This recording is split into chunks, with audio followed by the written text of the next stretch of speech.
Hey guys! Voltamos com mais um Quick Tips, onde sempre trazemos dicas e curiosidades da língua inglesa. Você, se pudesse, escolheria viver para sempre jovem? Por quê ou por que não?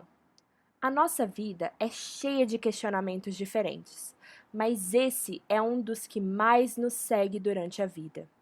Quando falamos dos porquês em inglês, é muito simples de saber quais nos levam às respostas e quais nos levam às dúvidas, principalmente porque são duas palavras muito diferentes para cada situação.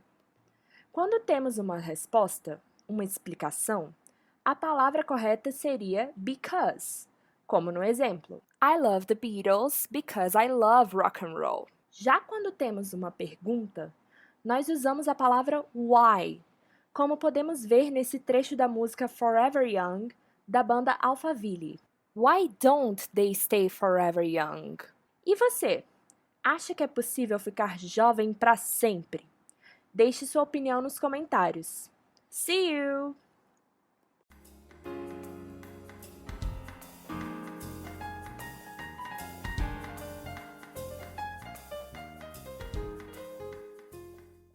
Boa tarde, gente! No episódio de hoje vamos conversar sobre o tema lidando com a longevidade dos nossos familiares idosos.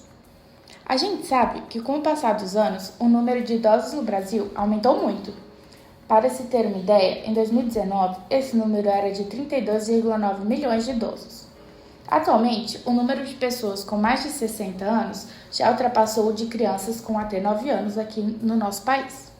As pessoas estão vivendo em média 3 vezes mais há séculos atrás, sendo que a maioria das pessoas no mundo atualmente com mais de 60 anos são mulheres. Estamos vivendo a chamada revolução da longevidade, e o propósito de alcançar a longevidade com qualidade de vida é a principal preocupação das pessoas próximas dessa faixa etária e de seus familiares. Já que aqui no Brasil, devido ao alto custo de ter um idoso em um lar de longa permanência, que são os antigos asilos ou casa de repouso, do passado, as famílias é que terão de se organizar e se reestruturar para cuidar de seus familiares idosos. Eu sou Maria Fernanda, do curso de Pedagogia, estou no 5º semestre e estou aqui com 2 convidadas para conversarmos sobre esse assunto. Oi, Maria Fernanda, é um prazer enorme estar aqui com você hoje. Meu nome é Maria Eduarda. Tenho 26 anos e moro com uma idosa. E eu acho que é isso. Eu vou passar a palavra aqui para minha amiga, também convidada querida, que vai se apresentar um pouco para a gente discutir sobre esse assunto. Oi, gente, eu sou a Ana e eu tenho uma mãe muito idosa, bem idosa mesmo.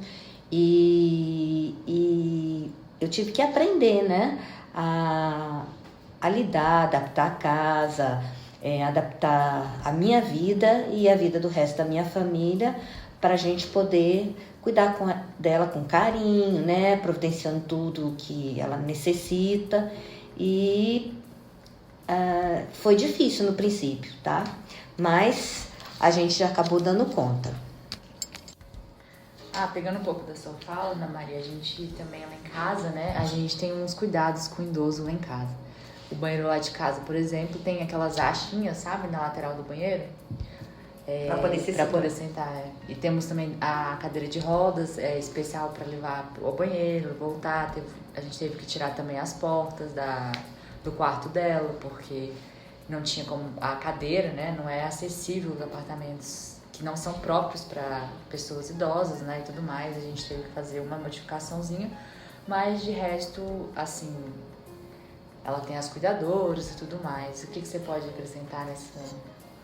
Não, isso é quando a pessoa tem condição, né, de ter cuidador, né, que a grande maioria contratar as cuidadoras, né, que hoje em dia tem firma disso, né, de moças especializadas que fizeram curso de cuidadora de idosos, é fácil, mas não é a realidade da grande maioria das famílias do Brasil, né.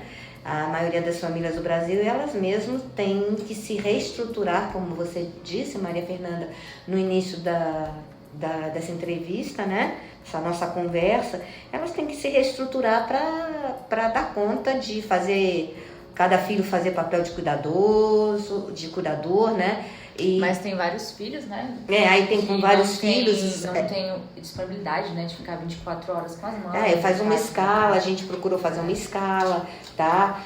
De um ficar na parte da manhã, que não está trabalhando, que trabalha de plantão, fica nos dias que não está de plantão, sempre para o idoso não ficar sozinho, né? Porque dependendo de como está o estado do idoso, por exemplo, a minha mãe é muito, muito idosa, ela já está na faixa de mais de 95 anos, então com essa idade a pessoa começa a desenvolver um certo tipo de demências, é normal, é natural, né? Que as células do cérebro vão envelhecendo, né?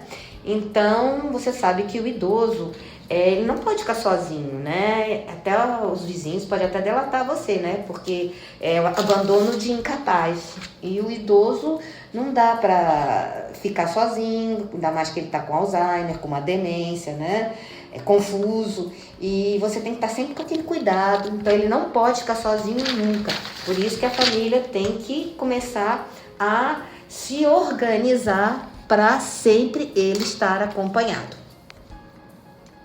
Mas então, Ana, o que você acha sobre colocar o idoso numa LPI, que seria o Instituto de Longa Permanência?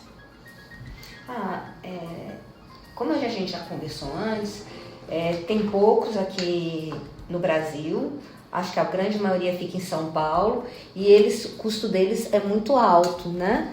Além do que, a pessoa idosa não deve ser retirada, eu penso, né? Pela minha experiência, que o idoso não deve ser retirado do lugar dele. A família tendo condição de fazer esse rodízio para tomar conta, para não deixar ele sozinho, se ele tiver com algum tipo de demência, com Alzheimer, outras demências que vem com a idade, né? E é muito caro e não é em todos os estados do Brasil que tem essa oferta, né? Então, quanto mais você conseguir tentar se organizar, manter o idoso dentro do lar que ele está acostumado, com a rotina dele, as coisinhas dele, o quarto, melhor será para ele. Ele vai se sentir menos confuso, já que ele já está confuso devido ao quadro dele, né, de demencial, né, que todo mundo da idade de mais de 90 a 95 anos vai desenvolver, porque os neurônios vão envelhecer, como todas as células do nosso corpo humano, né? Então, fica muito caro um lar de longa permanência, um bom lar de longa permanência, né? Não tem em todos os estados do Brasil e o idoso acaba perdendo a identidade dele, né? Porque ele não vai estar num lugar perdido, né? Não é o quarto dele, não é a rotina dele, as caras não são das pessoas que ele conhece. Então eu acho que essa deve ser a última alternativa mesmo. Ana, só te interrompendo um pouquinho, lá em casa, esse esquema que você tá falando de cuidador e tudo mais, e realmente o custo é muito elevado. Fora que, no caso, né, minha avó, ela também tem cuidados especiais, ela não se alimenta mais sozinha, ela não faz nada sozinha, então realmente é muito puxado para quem realmente tem que cuidar sozinho de um idoso, que não tem dinheiro, que não tem condição. Eu vejo quanto que é caro o remédio também, porque eles têm que tomar esse remédio. Não é assim que nem a gente fica gripado, né, e toma uma Novalgina e pronto, passou. Não, eles têm que tomar todo santo dia, todo mês, ao longo da vida, até, né, Deus, né, realmente recolhê-los, né? Mas, assim, é uma criança grande, vamos dizer assim, né, como a gente neném, quando a gente nasce, precisa, né, daquela ajuda, da mãe, tudo, não faz nada sozinho, os nossos avós, os nossos pais, como vão ficando mais idosos, também vão precisar da gente como a gente precisou deles quando criança. Então, tem que ter paciência, é repetitivo às vezes. O que mais que a gente pode falar? Quando eles desenvolvem algum tipo de demência, alguns ficam agressivos, então você tem que ter toda, né, uma psicologia, sim, né, para saber lidar, né? E o humor também, né? Eles têm muita variação de humor. Um dia eles estão muito felizes, outro dia eles estão muito tristes, começam a chorar. Então tem que ter aquele apoio, né, da família. Se você deixar num lar assim, né, que você estava falando desses lares, eu acho que não tem essa paciência, né? Aquele carinho, aquela convivência. Por mais que você vá lá ver, visitar, eu acho que o carinho, o afeto, o beijo, o abraço a o presença, melhor, né? A presença da família junto, o idoso sente, ele se sente seguro. Exatamente. Num lar de longa permanência, são chamadas LPIs, que São Paulo, como eu já disse, é o lugar que mais tem, Rio e São Paulo, ele fica ali meio no ar, é uma coisa que ele sente essa falta, né, das caras, dos rostos conhecidos que ele está acostumado, né? E a última opção, acho que é, se a pessoa tem... E no meu caso, né, te interrompendo de novo, desculpa, por exemplo, meu avô acabou falecendo muito antes da minha avó, então minha avó ela ficou muito sozinha, né? E a gente vê muito caso de, tipo, pessoas que casaram, viveram quase a vida inteira junto, que quando o parceiro falece, depois de 2 meses, 1 ano, falece também. Então minha avó não, ela ficou aguentando aqui bem firme, assim, que meu avô devia ter uns 70, ela ainda tá, né, já mais idosa e tudo mais. Então, assim, ter o companheiro de vida dela foi difícil, então ela teve que precisar da família dela, dos filhos dela. Graças a Deus ela teve vários filhos, então, e várias netas também, então... questão familiar, ela nunca vai ficar sozinha, porque tem bastante, né, aporte, né? Porque a família, no final, ela vai procurando as atividades pro idoso, né? Num lar de longa permanência, tudo bem, é bem mais limitado, porque cada um tá num estágio do envelhecimento, né? E quando você tá lidando em casa com um idoso só, você pode correr atrás dele participar em projetos sociais da prefeitura, tá? Da sua cidade, tá? Você corre atrás, agora tá isso no computador, é melhor para memória, você vai atrás de inserir ele nos joguinhos digitais, para ele não ficar tão, né? Tão ocioso, né? E a família vai tendo a criatividade, né? De pegar e botar novidades, né? Ser mais lúdico, né, o processo, para não ficar naquela depressão, porque muitos idosos têm depressão porque não tem realmente o que fazer, tipo, eles não têm uma rotina, eles não têm... Quando você começa a ficar mais sedentário, né, com 70 anos, você tem que começar a pensar em fazer atividades em grupo, enquanto você ainda consegue andar sozinho, pegar o carro sozinho, fazer uma hidroginástica, ir para uma aula de costura...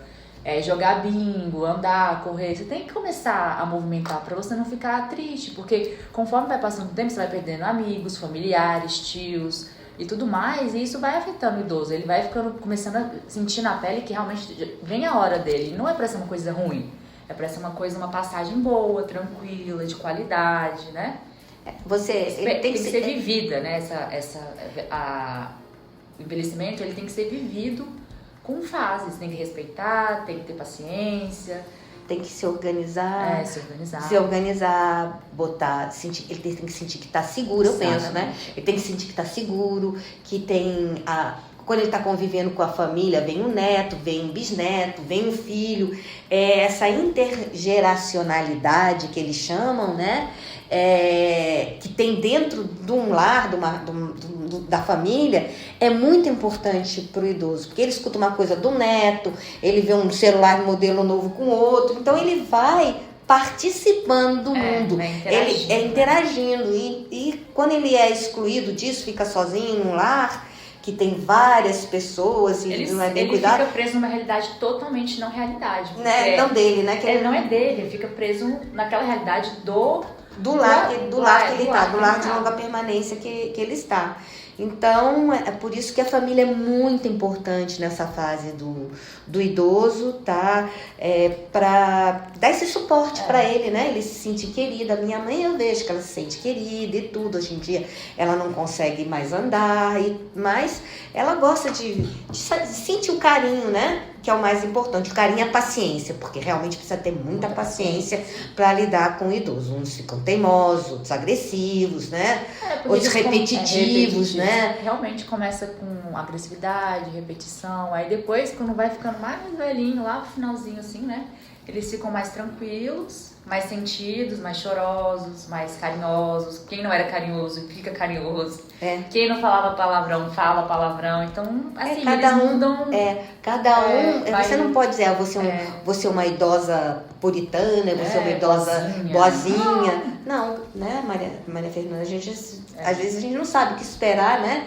Maria Fernanda, a gente tá falando aqui só dos nossos casos, da Ana Maria. E aí, conta pra gente, você não tem nenhuma pessoa na sua família que seja idosa? Você convidou a gente aqui, a gente roubou seu podcast inteiro, né? Que isso, vamos deixar você... Quer perguntar alguma coisa pra Ana Maria, que tá fazendo um curso? Que ela tava até conversando aqui comigo na porta, ela tava fazendo um curso do que mesmo, Ana Maria? Quando a minha mãe começou a ficar bem mais idosa, eu comecei a me interessar, sabe, Maria Fernanda? Comecei a ler livros, eu comecei a ir procurar na internet, sites, né? Tem até muita gente que tem Instagram, que dá dicas, tem muitas médicas geriatras que dão dicas no Instagram. E aí eu comecei a receber um monte de material, né? De cursos, de palestras, de não sei o quê. Aí eu comecei a ver e me interessar, porque aquilo me ajudava a lidar com a minha mãe, né? E eu comecei a fazer esses cursos. E eu acho que todo mundo deveria fazer, porque você sempre aprende alguma coisa. Sempre, sempre mesmo. Então eu sou uma fã.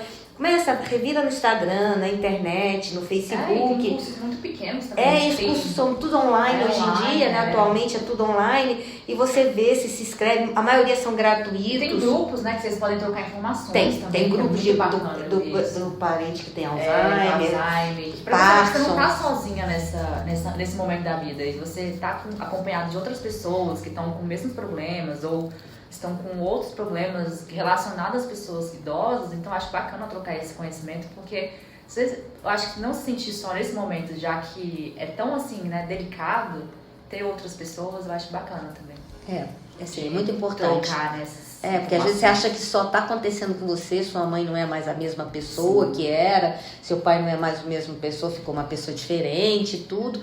E aí você escutando a história dos outros, você vê que isso aí em toda a família acontece, tá? Muito obrigada pela participação de vocês, meninas. Que isso, disponha. Obrigada aí, Maria Fernanda. Qualquer coisa a gente tá aqui, hein?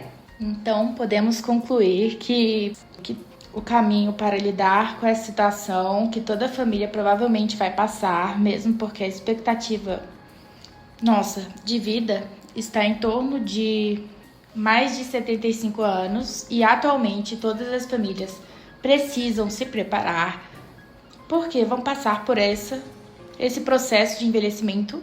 E é isso, gente. Obrigada por assistir. Até a próxima.